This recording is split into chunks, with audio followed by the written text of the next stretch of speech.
I'm Erica Lucas. I share videos about simple living, and in this video, I want to talk about the feeling of overwhelm when it comes to stuff in our house.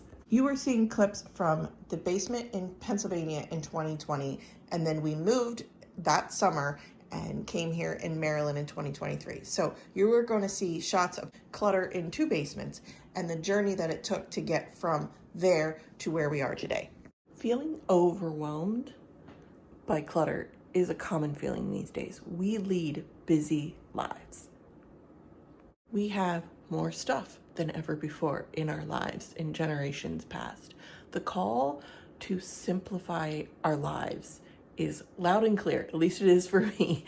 Answering that call of simplifying the areas that we want to in our house may take some hard work and some hard decisions. Anybody want a cup of coffee? Ew. It smells bad. Kind of. No, not bad. Here, smell it. It smells like maple flavored coffee or something. It's weird. And that's what happens to coffee grounds if you leave them in a box for 3 years. They smell like maple. As I was combing through old footage and putting things together for this video, I put together a playlist and I'll link it below in the description box. It has 42 videos related to the basement of how we got to the point that we're at today and how we unpacked hundreds of boxes. Allow me to add one disclaimer before I get started. In this, 12-minute video, whatever it shakes out to be, you are going to get a compact summary of nearly 4 years of decluttering. Thousands of items have been donated and given away. I've cried, I've laughed, I've carried guilt, I've met roadblocks and figured out how to get past them, and I shared it here on this channel. What you're seeing in this video is a summary of years of decision making and mess that causes stress, anxiety, even depression. Those feelings can deteriorate our mindset, and then even more clutter builds up. It's a downward spiral of inaction and anxiety. Physical clutter can create mental clutter. Mental clutter can create physical clutter. It's that spiral. Clutter is just a distraction from what we really want to do and have and simplify. Donate or trash? Donate. Yeah. Please don't be a giant box of papers. Please don't be a giant box of papers. So the last few years of decluttering happened one day at a time, one pile at a time, one drawer at a time.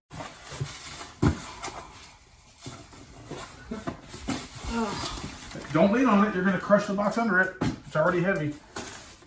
It's pictures and albums. We love pictures and albums. No, I'm not even saying that about the pictures and albums. I'm saying there's like individually wrapped. A dead bug. So, I don't. We don't need to keep them. Mojo and Bella. Trash. I've learned a few things, a few tricks along the way to kind of help me through those moments, like setting a timer for 10, 20, 25 minutes, whatever I felt like I could do that day. Picking one box or one drawer and unpacking only that. After my husband got home from one of the deployments, we moved from Pennsylvania to Maryland, and I allowed this basement to be a storage ground for all the boxes that needed to be unpacked, and then just one day at a time tackled it, and everything that's left is here in the basement now. Pretty much this is my husband's domain now. He's got his office set up down here. We have couches, so I'm going to turn on the lights for the whole basement and take you on a full tour. Let's go. We are looking into the basement from the entrance from the house, and I'll take you through the whole thing and show you all the areas, and I'll start with what's right here by my feet. Those are the shadow boxes that I made the decision to get rid of, the first step of decluttering. I haven't actually done the second step of decluttering, which is getting them out of my house. And I see that, and I see you, and you are a silent to-do list item. I come down here and that's what this is. This is a silent to-do list. I need to get rid of those. These are all the pictures I need to take out of wall hangings that I decided to donate, that I need to remove the pictures and then donate the frames. And for anybody who's a subscriber, this is a video you guys have been asking for. It is used as my husband's work from home office and also storage. It is not a finished basement. The floors are concrete and they're cold. So we don't use this as a living space usually. Sometimes the kids come down here and game with my husband. Andy has rezoned the basement.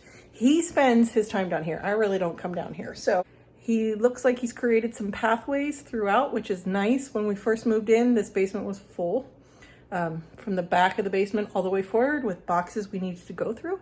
We have donated hundreds of things since moving here 2.5 years ago. And before that, thousands of things. So my husband hung a TV down here, one of the room 8 million desks we still own, and set up some gaming systems for the kids. He also has a dog bed down here for Ranger. And we have an extra couch here. It's a whole story. Amazon misdelivered the couch. We didn't get all the pieces of the set that we ordered. So they said, okay, no problem. Keep the ones you got and we'll reship you all of them. So we ended up with an extra big couch and an extra chair. And we still have the 3 upstairs in our living room. It's got computer parts. That's what these bins are. That's a sentimental bit of music disc CDs. No idea what we're doing with that. 1, 2, 3, 4, 5, 6 computer screens here. So this is my husband's work from home station. I don't know why he has 3 monitors. He's in information technology. He knows what he's doing. It's a gaming setup for the kids. They play World of Warcraft and StarCraft and Minecraft with my husband. Okay, over here used to be loaded, and now what remains looks like some movies. I know that right there is medical documents that we're just hanging on to, and then some miscellaneous stuff that he's a CD player. I think that's a VHS player, maybe. I'm not sure what that is. That's a telescope. Just random husband things. Over here, some beer making stuff that's bleeding out into this section. Some speakers. That is fall. And below it, I don't know what that is. That's Easter baskets, Halloween stuff. Everything here is what he uses for brewing, home brew. He makes beer. And then over here is where he rezoned, basically took everything that used to be where the couches were and he shoved them over here. So this is all Christmas. All against that back wall is Christmas. And then we have a lot of empty bins. More empties. From just, getting rid of stuff. And then there are 5, these 6 bins here are all photographs that I need to go through and organize. A sports bin, those are camping bins. King size bed that, yes, we still need to sell.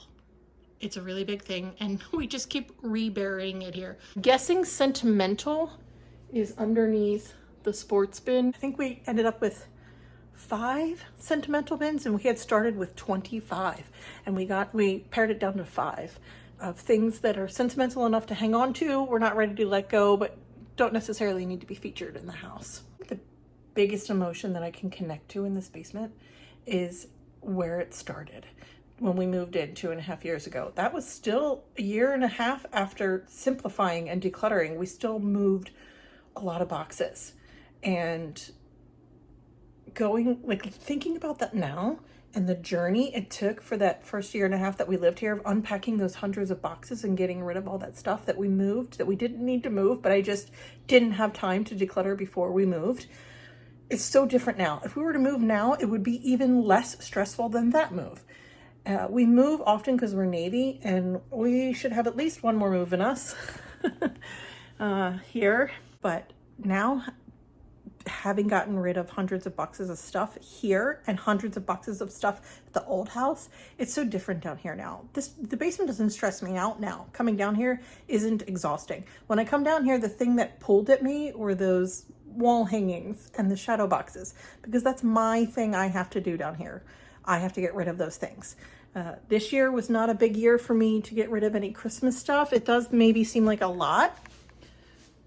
what is that, 10 bins or something. When we brought them up, 4 were empty or something. So it might seem like a lot to you, but it's not a lot to me. I used to have 30 bins of Christmas stuff. So now I have less. And that's a big difference for me. And that's a big deal. That's a lot less. And what I have now, I've chosen to keep rather than just hanging on to. I have selectively elected to keep year after year of simple living, of questioning year after year. Do I want this in my Christmas decor collection? Yes. Then I keep it. All the times that the answer was no, I was able to let go of it and get rid of it. And having that practiced skill of decluttering took a long time, one day at a time, one category at a time, one shelf at a time, one box at a time. And after a while, it became a little bit easier to recognize the decisions and recognize when it was hard and why it was hard. And that's the biggest, and that is one of the best lessons I have from decluttering, is to recognize the why behind something. Why do I want to keep it? Why do I want to get rid of it? What purpose is it serving to me to keep it? And digging into the emotional and sentimental, financial reasons for hanging on to something can help you actually let go of it, if that's what you wish for. I hope that helps. And here's another video here I think you might enjoy. And I thank you so much. I'm honored that you spent part of your day with me today.